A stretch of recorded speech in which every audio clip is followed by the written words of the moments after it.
Agustin. Take over po, Pastora.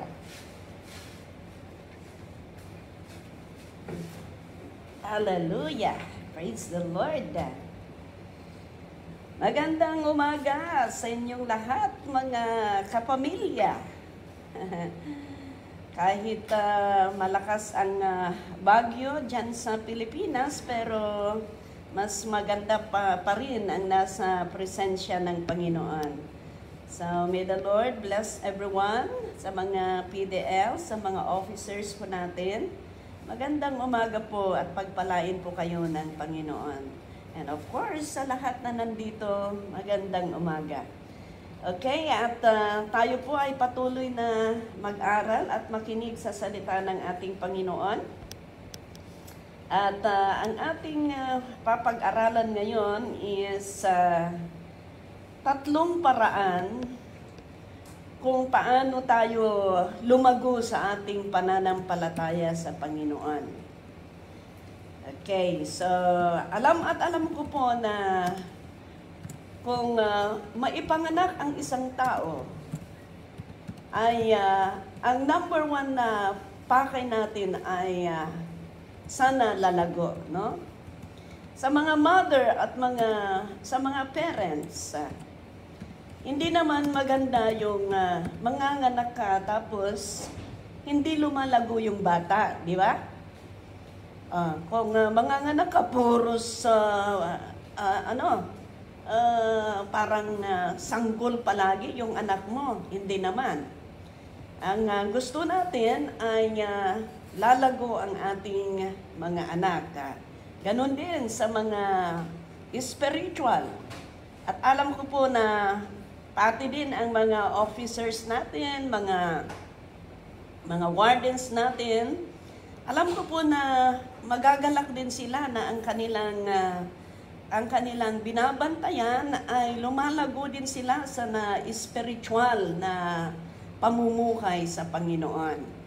Kaya saludo po kami sa mga officers, sa mga wardens po natin na palaging nandyan na nakaantabay sa kanilang mga kasamahan or mga kapatiran natin na PDLs. May the Lord bless your sacrifices. Okay, magsisimula na tayo. Ang unang gagawin natin para tayo'y lalago sa ating pananampalataya. Sabi ko nga kanina, kung ang parents gusto nila na ang mga anak nila ay lumago sila. Ganon din sa ating Panginoon, kung tayo'y nananampalataya sa ating Panginoon, kagustuhan din ng Panginoon na tayo'y lalago sa ating pananampalataya sa Kanya. Kaya sa umagang ito, may tatlong paraan na ibibigay ko, paraan para tayo'y mas lalong lalago sa ating pananampalataya sa Panginoon. Unang-una is, dito po makikita ninyo sa screen, sabi niya doon, grow through hearing the Word of God. At ito po ay mababasa natin sa Romans chapter 10, verse 17. Sabi niya dito, consequently, faith comes from hearing the message. And the message is heard through the word about Christ. So, faith comes from hearing the message. Okay? So, ang pananampalataya ay darating yan sa pamamagitan ng pakikinig. Ano ang dapat natin pakinggan? Ang salita ng Panginoon. Okay? Is heard through the word about Christ. Itong salita ng Panginoon na dapat tayong makinig at makinig sa salita ng Panginoon para tayo'y lalago, mabibigyan ng pananampalataya at lalago sa ating paglilingkod. Kaya, napakahalaga po mga kaibigan, ang makinig sa salita ng Panginoon. Alam ninyo mga kapatid, sa araw na ito, sa oras na ito, masasabi ko po mga kaibigan, na isa ka sa pinaka mapalad sa araw na ito dahil nakikinig ka sa salita ng Panginoon. At habang tayo ay nakikinig, pinapalago at pinapalago po ang Panginoon ang ating pananampalataya. Kaya mapalad po tayo. May gusto kong idagdag doon sa Revelation chapter 1 verse 3. I'm sorry ni Hanggayang na pero napakaganda kasi mga versikulo ito Kaya, napakagandang versikulo na napakagandang basahin natin. Tignan ninyo Kaya sabi ko, kung sino ang mapalad sa araw na ito, isa ka doon. Bakit? Tingnan natin ang salita ng Panginoon. Dito sa Revelation chapter 1 verse 3. Yan, markahan ninyo yan. Kung may Bible kayo, markahan nyo yan. Dahil makita natin doon na sabi niya, mapalad. Okay? Mapalad ang magbasa at makinig. Sabi doon, sa Bible, ng salita ng Panginoon. Kaya, mapalad ka dahil sa umagang ito, nagkikinig ka, nagbabasa ka sa salita ng Diyos. Kaya, salamat sa mga technician natin, mga projectionist natin, dahil nababasa natin ang salita ng Panginoon. Baka sabi mo, Pastor, kung sa ganon, paano na ang mga bingi at mga bulag? Hindi sila makabasa, hindi sila makakinig. Baka sabi ninyo. Alam ninyo, mga kaibigan, kung hindi ka bingi, makinig ka. Kung bingi ka, pero makakita ka, makabasa ka, pwede man naman makabasa ka. Pero kung bingi ka, hindi ka pa makabasa at bingi ka pa, ay bahala na si Lord yan. Bahala na si Lord. Pero, sabi niya sa kanyang salita, mapalad ang magbasa at makinig sa salita ng Panginoon. That's why, sa umagang ito, isa ka sa pinakamapalad sa araw na ito.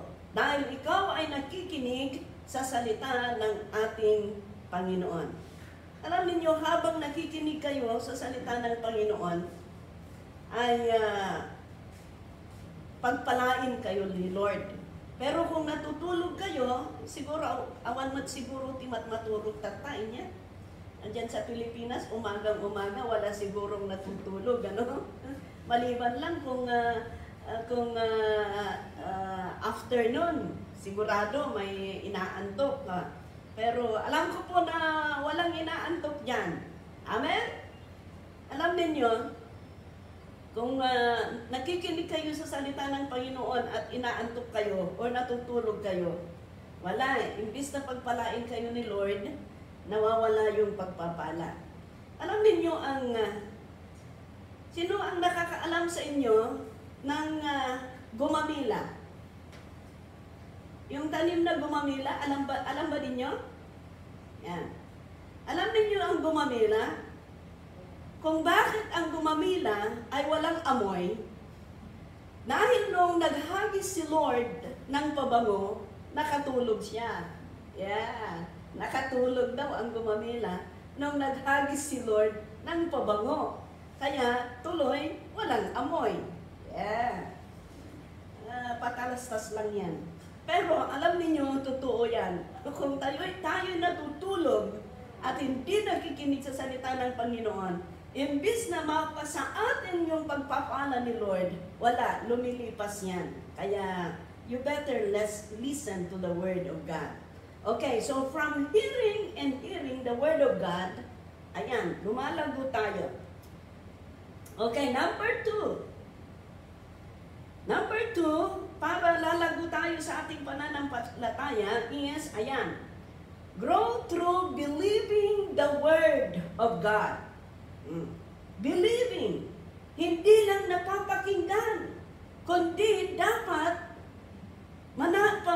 believing. We need to believe the Word of God. Kailangan na maniwala tayo sa salita ng Panginoon. At kung tayo ay maniwala sa salita ng Panginoon, kailangan na lumalim tayo.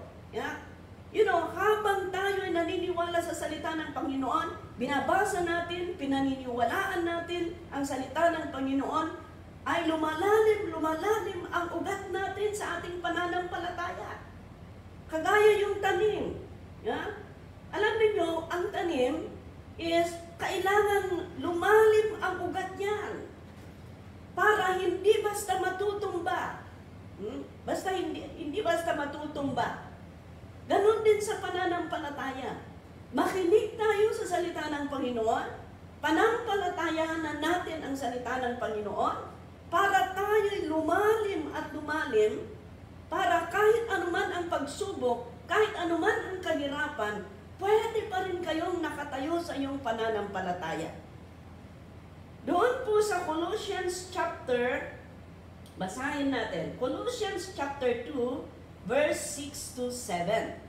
Sabi niya dito, so then, just as you receive Christ Jesus as Lord, continue to live your lives in Him.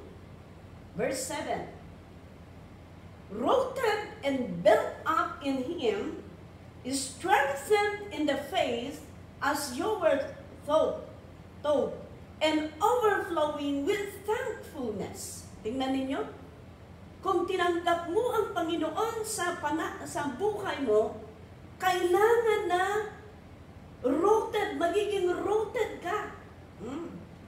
Kailangan umugat ka sa pananampalataya mo, ma-build up yung pananampalataya mo para mapalakas ka sa iyong pananampalataya, at kung ano man ang pagsubok na darating sa buhay mo, pwede mong sasabihin, Lord, kaya ko ito dahil alam ko na hindi ako nag-iisa. Pangako ng iyong salita na hindi mo ako iiwanan, hindi mo ako tatalikuran. Yan.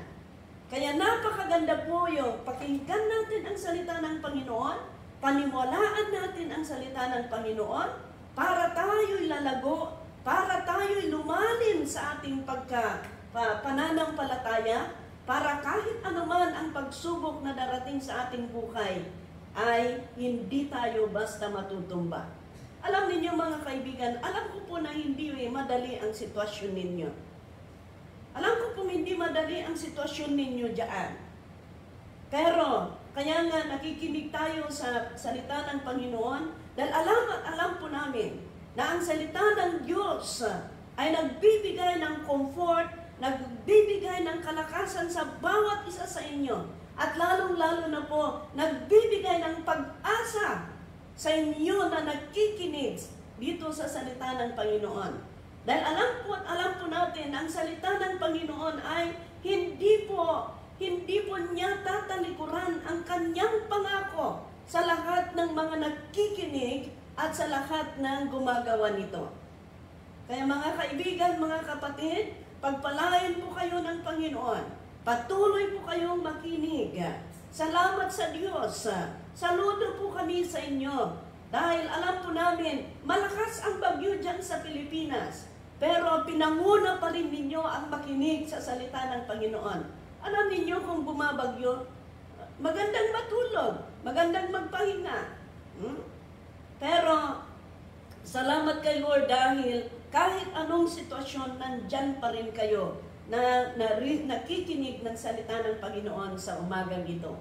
Ganon din sa mga officers. Salamat po mga sir, mga ma'am, sa pag-antabay ninyo, sa pag-guide ninyo sa mga PDLs natin para makaparinig sila ng salita ng Panginoon sa umagang ito. Yan.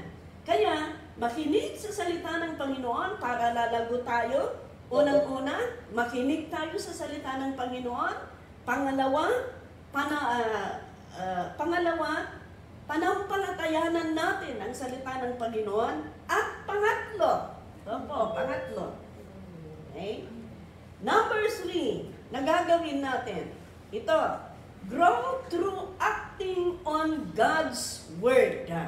Yan. Kailangan na gagawin natin.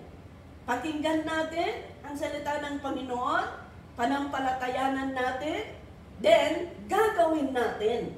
Ganun ang gawin natin para lalago tayo. We need to listen, we need to believe the Word of God, and act on it. Gagawin natin kung ano ang napapakinggan natin.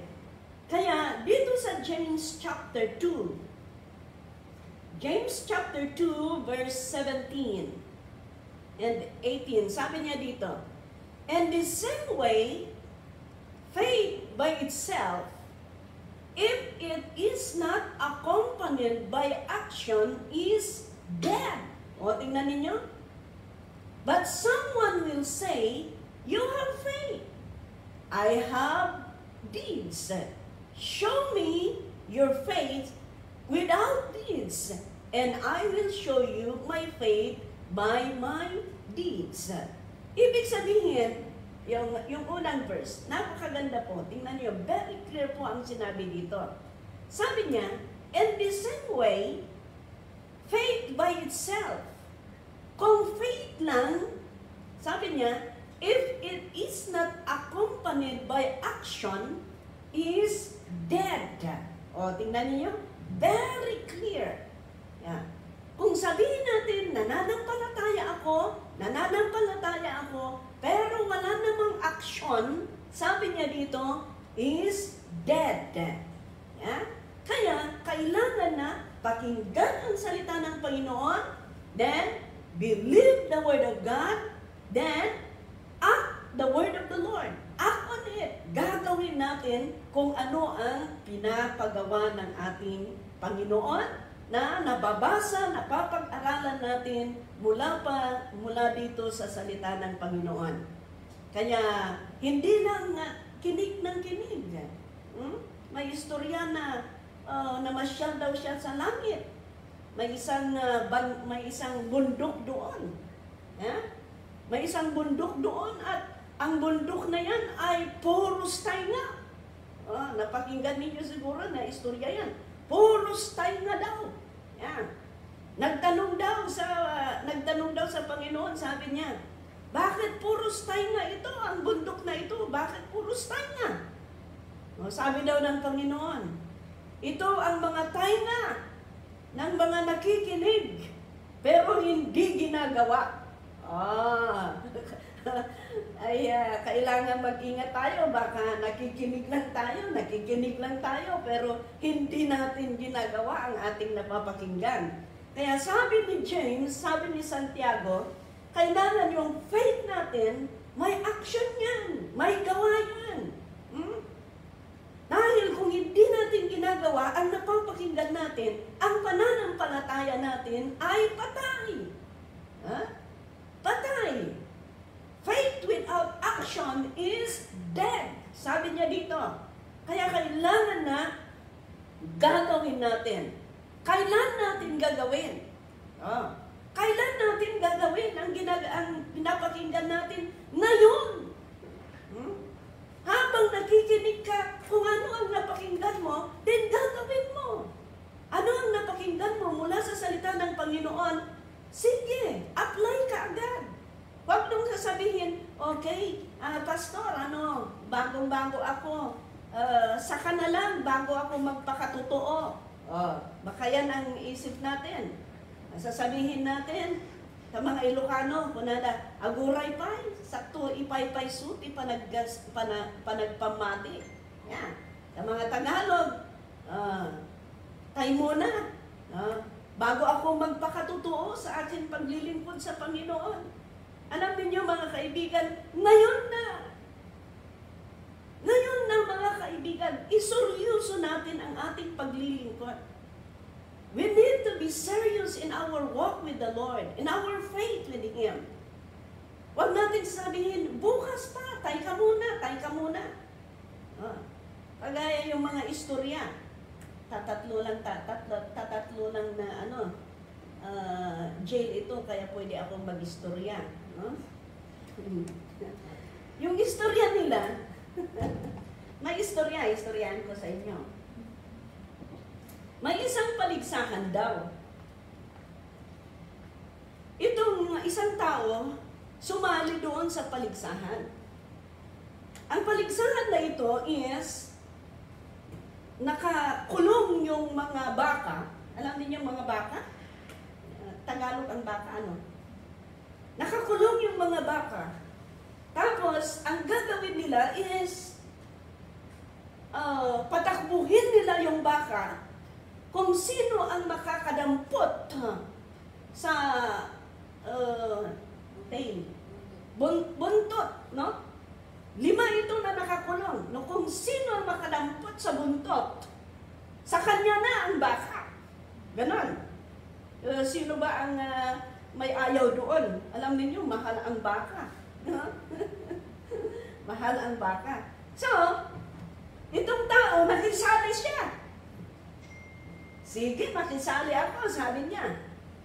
Tapos, noong pinatakbo yung number 1, wala, hindi niya dinampot yung kwan. Yung number 2, wala pa rin, di bali, may 3, sabi niya. Bali, may 3, sabi niya. Nung pinatakbo ulit yung number 3,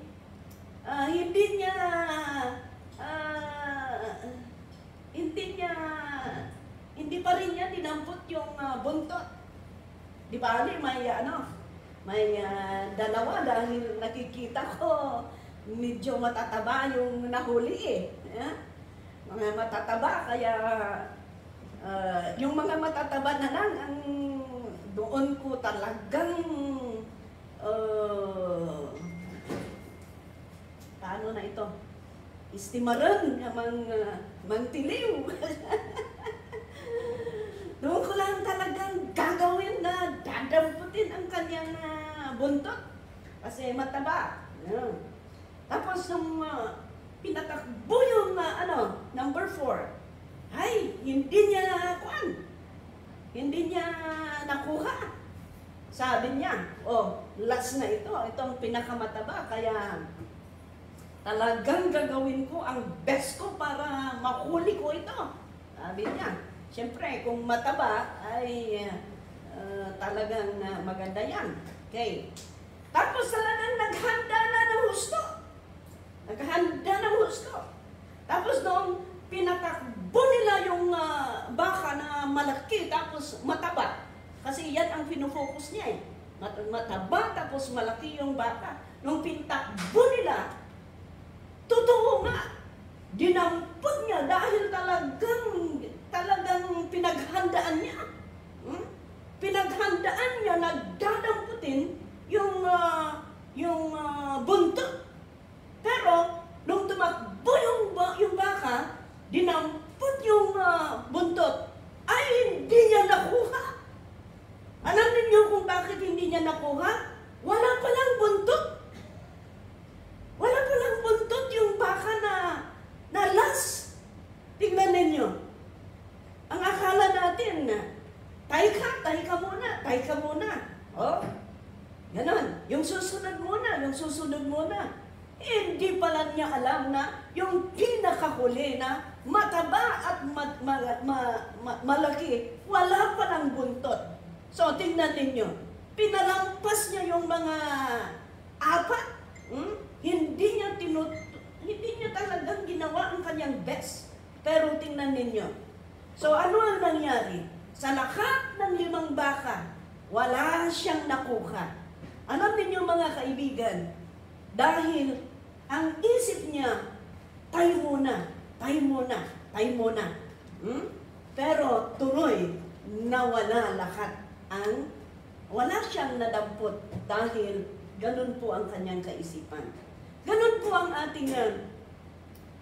ating paglilingkod sa Panginoon. Huwag natin sasabihin na Tay ka muna bago ako mag-obey. Tay ka muna bago ako maging totoo sa paglilingkod. Ngayon na, tutuhanin na natin ang ating paglilingkod sa Panginoon. Dahil di natin alam kung ano ang mangyayari. Yeah?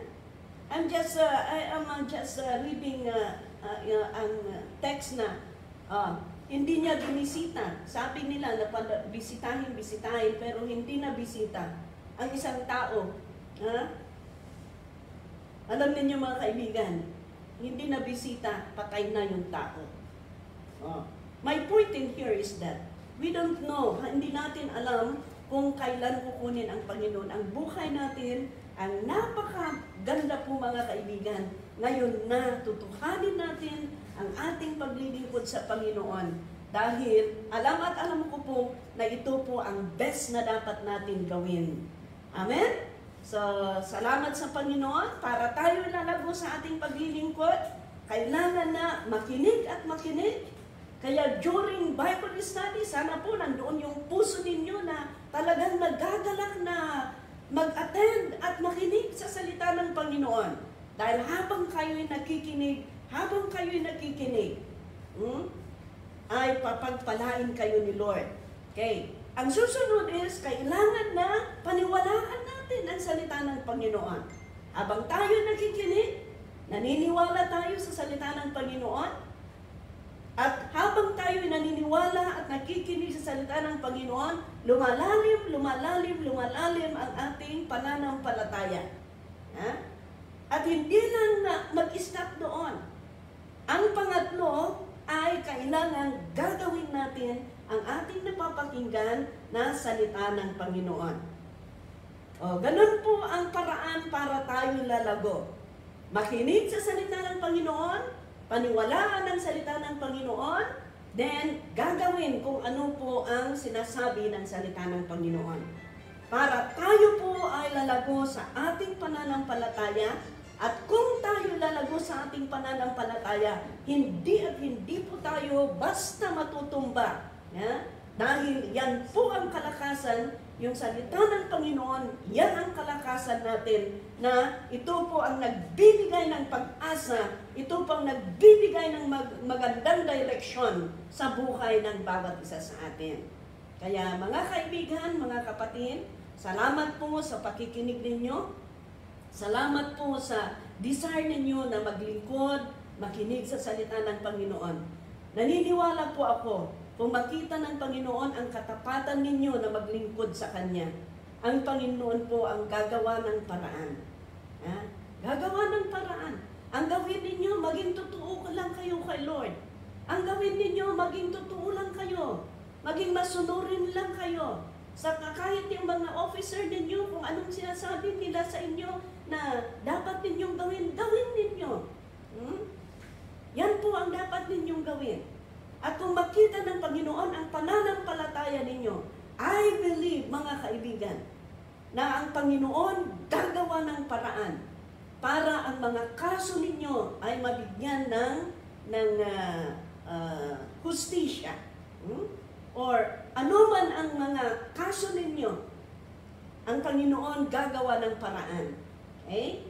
At kung ito ang ibibilin ko sa inyo. Okay? Kung sakali man na ang Diyos ay kumilos sa buhay ninyo at kayo ay aalis or kayo ay lalabas dyan sa bilangguan, ito po ang masasabi ko sa inyo. Hanapin ninyo at patuloy po kayong maglingkod sa Panginoon. Patuloy po kayong maglingkod sa Panginoon. Nandito po kami na nakahanda, natatanggap sa inyo. Nandito po kami na nakahanda, natatanggap sa inyo. Kung gusto ninyong maglingkod sa Panginoon, okay? Kung gusto ninyong maglingkod sa Panginoon, sabihin lang ninyo. At naniniwala ako, mga kaibigan, na kung talagang ibigay ninyo ang buhay ninyo, manampalataya sa Panginoon, at kung gusto ninyo talagang maglingkod sa Panginoon, kung papalayasin kayo ni Lord yan, itutuloy ninyo.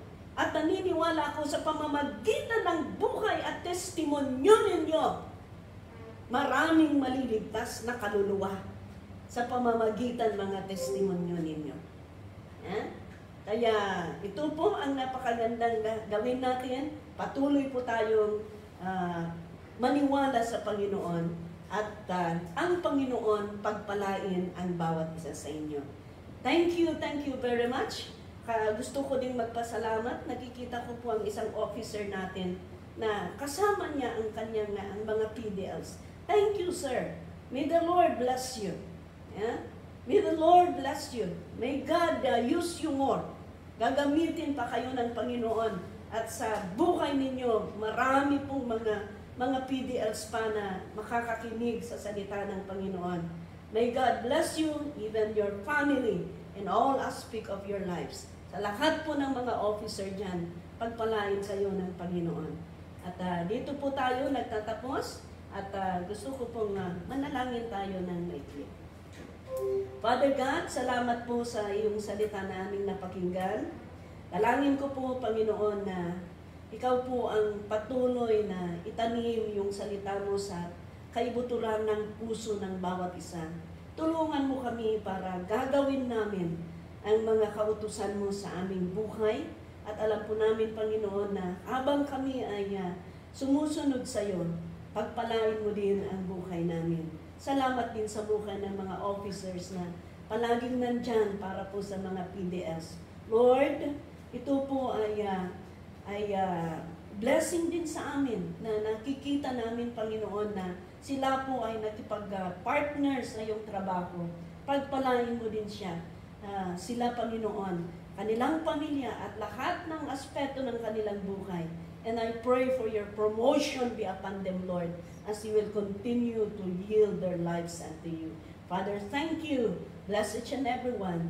In Jesus' name, amen. God bless you. Balik po sa imsina.